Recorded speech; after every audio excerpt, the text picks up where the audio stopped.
Okay, what we have here is a combination switch off of a 1971 Ferrari 246. It is the white Vitaloni switch body, the earlier version that was on later Dinos actually switched over to the black bodied unit, which is considerably different. This white unit right here, the arms exit at 10 o'clock and 2 o'clock, whereas on the later switch, they go straight across at 9 o'clock and 3 o'clock. So those are some of the characteristics.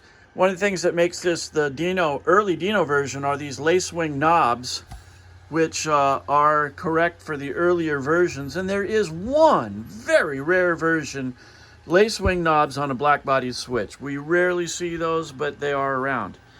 So one of the notes here is that because all the other ones had a variable windshield wiper motor, there's only two positions on the wiper stock. It's either on, and then there's on the dash, there's a knob that you twist to change the speed, or off, which still energizes the park clock motor, and the windshield wipers come to a stop. So again, this is early 246. There's no name or nomenclature on the outside as there are on later Ferraris on this particular version. This came back to us after 5 years in the field. The problem was the headlight switch, if you just wiggled it a little bit, there was some problems. Down inside, you can see the moving contacts. We flushed those contacts, double-checked them, made them square. And we actually, as a result of some shipping damage, unfortunately, we just gone ahead and replaced 2 out of 3 of these switch arms completely with units that we already had in stock in order to expedite the repair.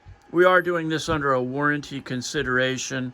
We like to stay on top of our repairs. So we're going to test this unit and show that it has total continuity in all of its functions on a pair of 100-watt halogen bulbs here. This is a 9-amp load, so we'll be watching for the lights to illuminate. Matt, go ahead and let's initiate the test on this. We're going to do headlights first. Headlights first, okay. Low beam. Okay, low beam, and wiggle it here just to show them that it's there's the wiggle, solid. Still low beam. Doesn't work in the other positions. Okay. And now he's going to switch to what? High beam and a little wiggle here, and still consistent power, no problem.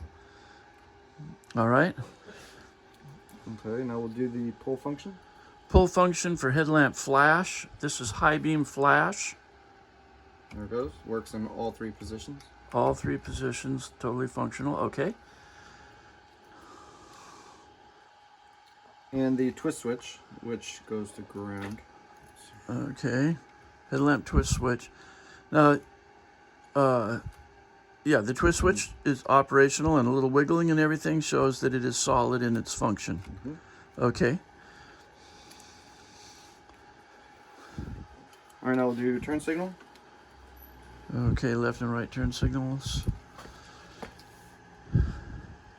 And go ahead and manually cancel them on the mechanism. So there's one direction, and it cancels when you go back the other way.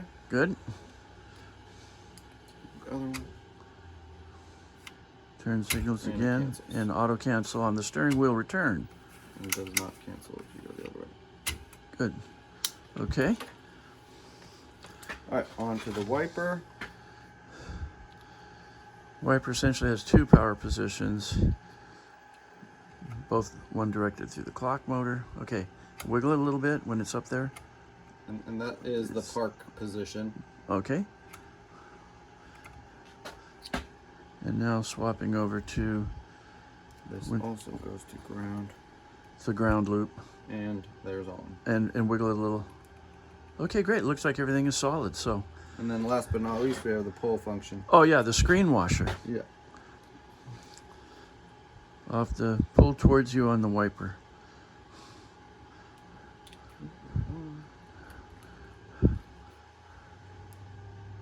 Very good, and it works in both positions. Very good. Okay, well that concludes our test. We're actually warranting this after 5 years. Even though there was a little freight damage on it, we're prepared to take care of those small things, so we took care of that along with it. Thank you very much for your attention. We're shipping this out.